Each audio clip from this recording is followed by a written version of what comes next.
Welcome everyone to another video for Midian Gaming. We are going to continue the series where we look at Vampire, the Eternal Struggle cards that we don't really see much in games and try and find uses for these cards and see if we're overlooking something in competitive play by not using these cards, okay?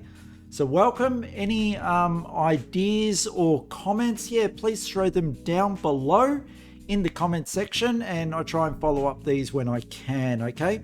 So we're not going to waste much time. We're going to get straight into these. And the first one is Anima Gathering. So got the card here as well. And I'm going to be looking on the screen. So back and forward and then we'll try and find uses. Yeah, so Anima Gathering +1 stealth action. Put this card on this acting vampire and choose another minion you control.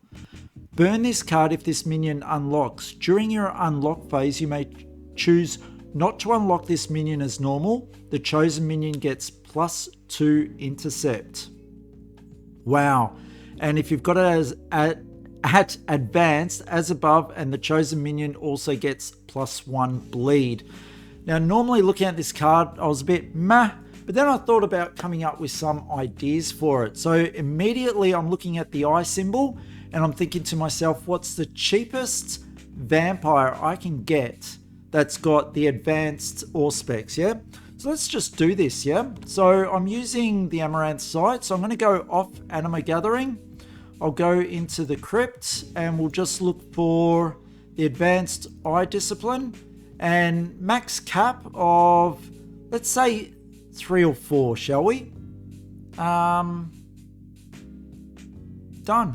All right. So what vampires are we coming up with? We're coming up with a left. You know what? Let's go as cheap as we can. Let's forget about these ones. I'm going to go down to a 3 cap as the max. Done.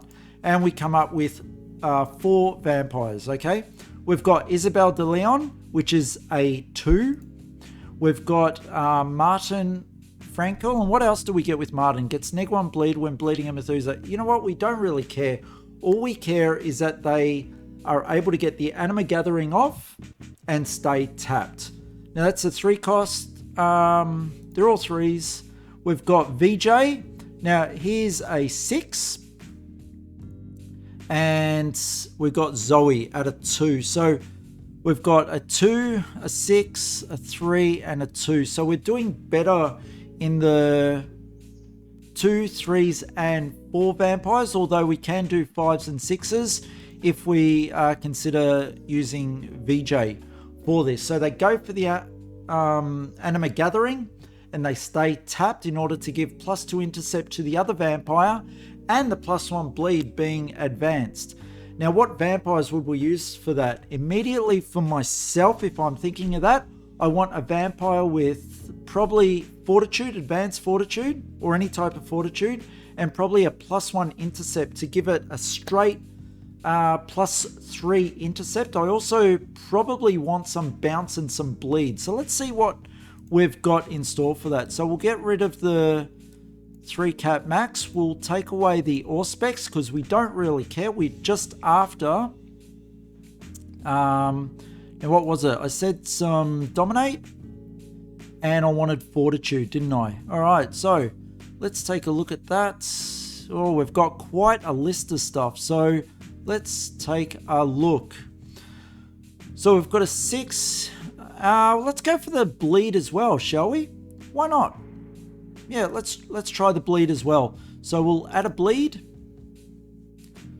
Bear with me for a moment. So I've got +1 intercept. Oh no, okay. We'll stop at the intercept, shall we? Done. All right, so we've only got 3 vampires sitting at the +1 intercept and the disciplines that I wanted. First of all, we've got Abraham de Sabal. During an action, Abraham can discard a card requiring blood sorcery. All right, not really worried, but +1 intercept, +1 stealth. This vampire would then be at +3 intercept for any actions and gets a standard +1 stealth. Having dominate, can actually do the bleeds, can do the bounce. Very good. The one that I really like is next, and that's Capuchin. Now the Capuchin gets +1 bleed, +2 hand size, and +1 intercept. Now we are at the 5, So we are looking at VJ. For this one, we want like a few copies of VJ, make sure we're hitting him, and if he dies, get him gone. And so we get the next VJ out. The Capuchin, you play maybe like a minion tap, and then you do a Giant's Blood with the Capuchin and keep feeding what you're actually doing. But I think having like +3 intercept, +2 bleed, +2 hand size, the Capuchin is a machine at that point using Anima Gathering, as long as nothing happens to VJ in that respect. This is the card and the idea behind Anima Gathering that I would be like designing this whole deck around if I was going to be doing it. The Fortitude to actually make sure that you are surviving any potential combats. Also has the Eye, not too important. Mainly I'm looking at the bleed, bounce, and this one can protect themselves, so you can build a deck around it, but I don't really want it to be too toolboxy. I just want it to do one thing well once I get that combo off, yeah? All right, and what's the next one we've got? We've got Karl Schrecht. May play cards requiring Jessica. He's got +1 interceptors. Normal is also a 6. In the area of the 5s and 6s, it's the Capuchin for myself. And there's Abraham Disable. So nothing in regards to the 2s and 3s, what I mentioned before. So what I might do is it's the Dominate and Fortitude, which is at max, so it only counters for that. So VJ is the way to go with that one. So that's the Capuchin for that one, I think. So Anima Gathering used with the Capuchin, I think works really well. Let me get back to the library cards. All right. So next one I've got on the map is, these are back to front. All right. Animal Magnetism. Let me get it up. Animal Magnetism. Now some of the vampires might actually, here we go, getting the card up now. Some of the vampires might overlap.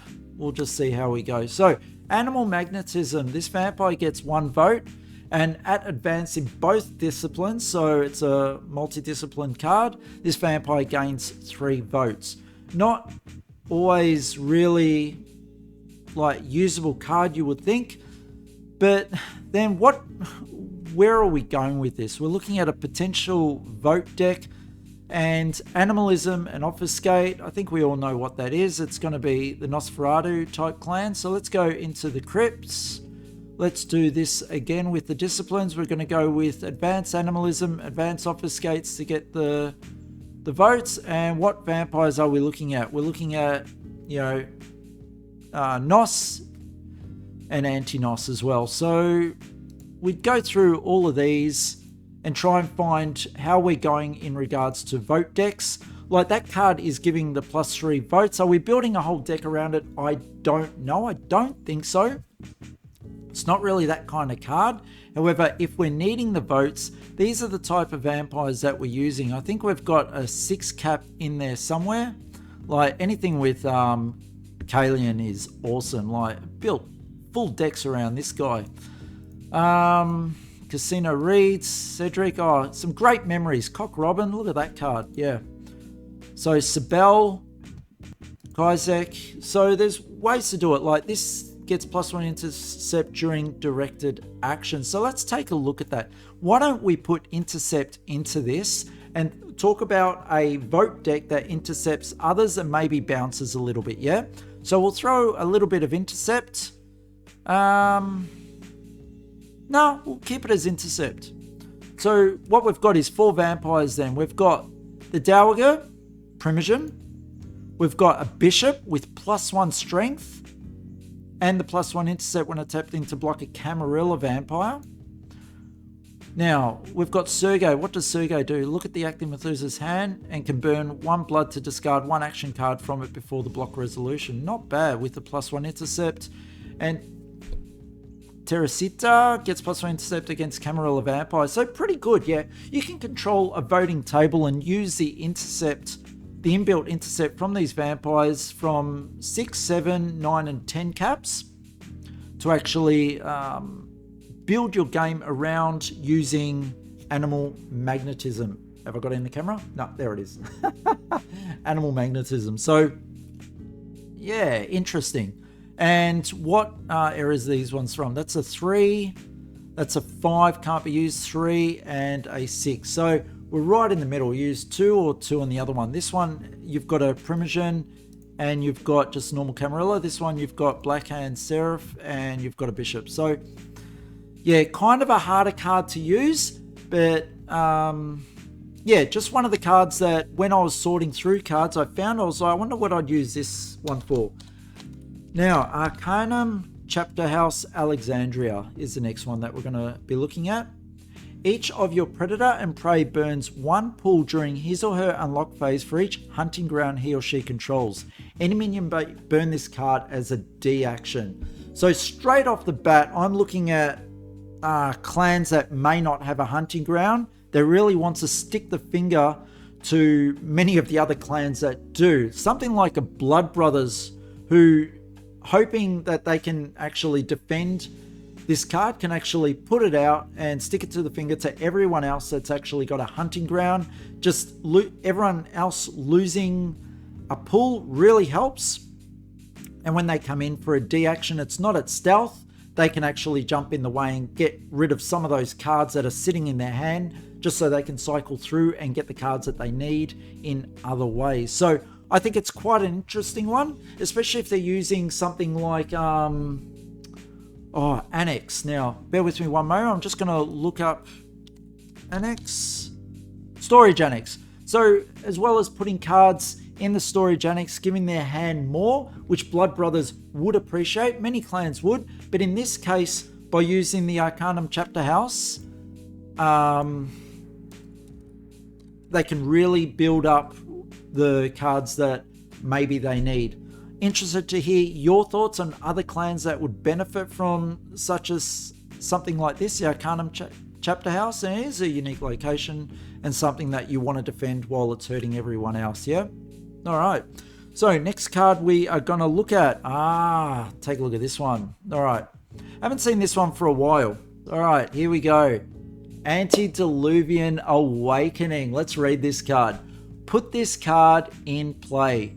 During each Methuselah's unlock phase, he or she burns 1 pool, or he or she may burn a vampire he or she controls with the capacity of 4 or more to burn this card. So immediately I'm thinking of a lower range deck, maybe 5 or less capacity, that's really just going out wreaking havoc, having someone just feed your pool. They're burning vampires in order to burn this card. So you want to make sure that your pool gain is sufficient and that you are bloating in order to survive something like this. If decks aren't prepared for stuff like this, where they literally have to burn vampires to stop the effect going off, and it is a unique master, but you can put a few in a deck. So if they do burn it, and then you put another one out just to be really annoying, you bloat a little bit while the rest of the table is suffering due to the Antediluvian Awakenings that are being played. I think that's really good. So during each Methuselah's unlock phase, he or she burns 1 pool, or he or she may burn a vampire he or she controls with capacity 4 or more. So unlike something Smiling Jack or anything, you can't take it off vampires. It has to come from their pool, which is affecting their ability to keep playing the game. Like I said, if they're not prepared for it, something like this can be a game ruiner for them. And so they're going to be looking to get rid of maybe another vampire. And like I said, if you bring out that second one, it is devastating. So yeah, I won't look at the vampires in regards to what I would do with this, but I would grab a 3 cost. Let's do it, yeah? Let's have some fun, yeah? So I'm looking at got to go into Crypt, sorry. We'll go into max cap, let's say max cap of 3, and discipline. What disciplines are we going to put on this? The eye, maybe just the eye, shall we? Done. Just to really intercept any, oh no, we don't really want to intercept. No one's actually coming to destroy this card. So, I'm really not sure what vampires to put on this. This is something that I would play around with a lot more. Let me just get that card back up. This is something that I would play around with a lot more and look at the vampires. I'd be very interested to see what people, if they actually take up such a challenge, what they actually use it with. I'm thinking more the weenier decks, maybe bring out a big vampire minion, tap that sucker, and maybe Giant's Blood it again and stop anyone else using those. Yeah, I just think there's a lot of fun to be had with that card. All right, so we'll move on to the next one. Now this one, a weird one. I haven't seen in probably 2 decks. Okay, so here it is, Arcanum Investigator. As a D action, Arcanum Investigator can burn an equipment card possessed by a minion controlled by your predator or prey. Pretty limiting. You're looking at the table to see if you get the best use of this. It's not at a +1 stealth either, so it's just going over there to actually do it. Doesn't bleed, only 1 strength, only has 2 life, is costing you 2. Like I said, I've only seen it in 2 decks. One was an Imbued and another one was a weird Tremere deck. I can possibly see it in a Shambling Hordes type deck. You've got the option to actually bring it out to get rid of someone else's equipment. Doesn't need to be weapon, can be other pieces of equipment that may be annoying you, like a leather jacket or a flak jacket or something like that, especially if you want your Shambling Hordes to be doing maximum damage. Or you could be putting it out there and just sending it across to die so it's in your ash heap so you can do your Shambling Horde.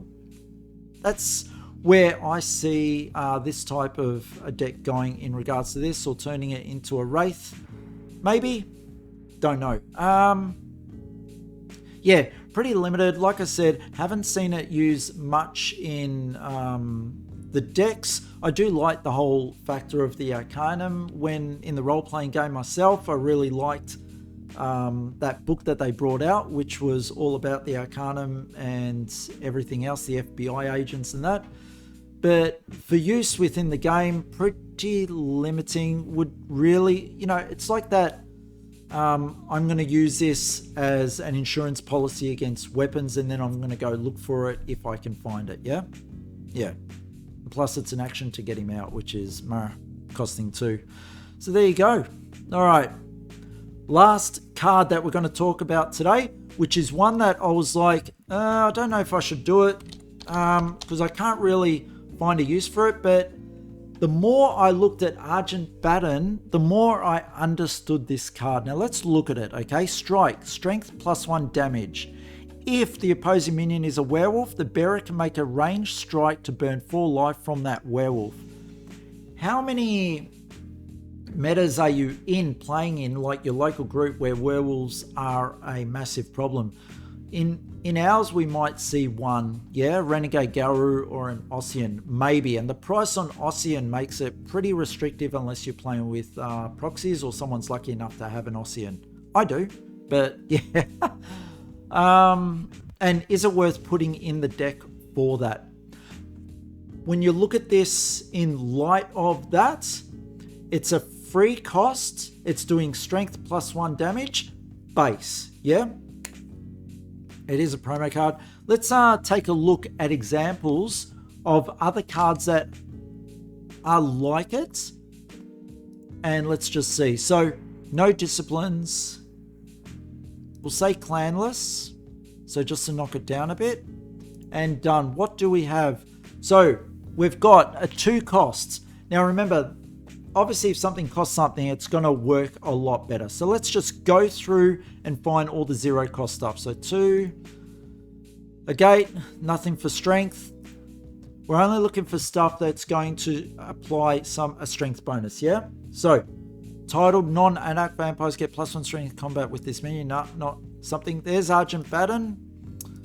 5, 2, 2, 1, 1, 1. We'll just keep going through till we hit some zeros. Nothing. Bloodstone, nothing. Body bag, no. So as you can see, it's pretty low on stuff. Here we go. Brass Knuckles, +1 strength each strike, only usable once each combat. Remember, Argent Baton is +1 strength for the combat, yeah? Camera phone. Let's keep going through. Cloak of Abalone. It's quite a list to get through here, so we'll just keep going and we'll just keep comparing. Elixir of Distillation, no. Alright, Flaming Candle, no. Oh, what was that? Was that Rotary? No, Flash Grenade. Alright, it's a Flash Grenade, meh. It's not, it's usable once. Let's keep going. These are all 1 costs. Look at this, Grenade, 3R, 1 use. If you're at close, you're also taking the damage, so you know you want to maneuver if you're going to use this over an Argent Baton. Plus, remember the Argent Baton gives you that 4 life off, 4R damage off a werewolf. Yeah, I know it's very specific, but when you're looking at what's available and you want a 0 cost with that a plus strength, it's not that bad when you look at it in relation to every other card that's in the set. And it's hard to do unless you've got a program like Amaranth and you're looking specifically for that. So let's keep going.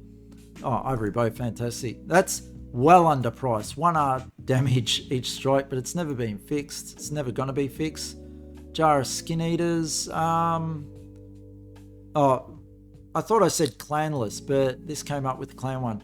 Jomlon's Axe is probably the closest I've found, alright? So strike, strength +1 damage. Any damage inflicted on a Kiersid is aggravated. The bearer can cancel a grapple card played by the opposing minion as it is played. Its cost is not paid, and the bearer's initial strike this round must or have been with this weapon, not usable otherwise. So you can use the Jomlon's Axe, and it gives a pretty comparable and possibly one to weigh up depending on what your meta is. If it's full of grapple, this is probably a good weapon in place of Argent Baton. But it's the only one, guys, yeah? Okay, Mackley, let's keep going. We'll get to the end of these, yeah? Let's keep going. The ring didn't give us strength. Meat Hook, here's another one. Strike, strength +1 damage, only usable once each round. Alright. Once each combat, if this weapon is used to strike at close range and the opponent doesn't dodge the strike, the bearer gets an optional press this round. That's alright. Only usable to continue combat at close range. A vampire with potence may destroy this weapon. And remember, it's subject to the grapple card as well. So Jomlon's Axe seems to be a better weapon in that regard, even over the Meat Hook. Argent Baton, close in with that, depending, like I said, on what the meta is and whether you're going to see werewolves. Even the Nightstick costs 1. Like, come on, guys. Like, phase motion. Let's keep going. Oh, what was that? Ruins of Villa's Abbey. No. Come on. Let's keep going. As you can see, it's pretty hard. You got a smoke grenade. So I'll pretty much, oh no, we're into STs. Let's keep going, let's keep going. We're right near the end now, guys. Unlicensed taxi cab. W, wooden stake, doesn't give a plus to strength. It's got its use. And writ of acceptance. So, as you can see, guys, Argent Baton is pretty much an alright card once it's compared to what else is available and what you're wanting. If you're wanting just that cheap piece of equipment that you don't want to pay for, it's well up there with Jomlin's Axe as well. Alright? That's it. That little journey through this whole thing. I'm really interested in what your experience is and what thoughts you had on any of the cards that you saw today and whether it's piqued any interest in using any of those cards. I'm going to continue going through this. So we went from AN to AR in that one, and I'm going to keep going through them. That's ARG for Argent. I'm going to keep looking for cards, going through that box and going, wow, I've never seen this card before, or damn, has this ever been used before, and put it up here. I'm also going to be trying to do this with other people as well and get their input while we're doing the videos. And once again, really looking forward to seeing the suggestions and feedback from this, okay? If you like what you see, give us a thumbs up, even subscribe to the channel. It's a second of your time. It's a lifetime of love for us, okay? Have a great one, guys. We'll see you all in the next video. Bye-bye.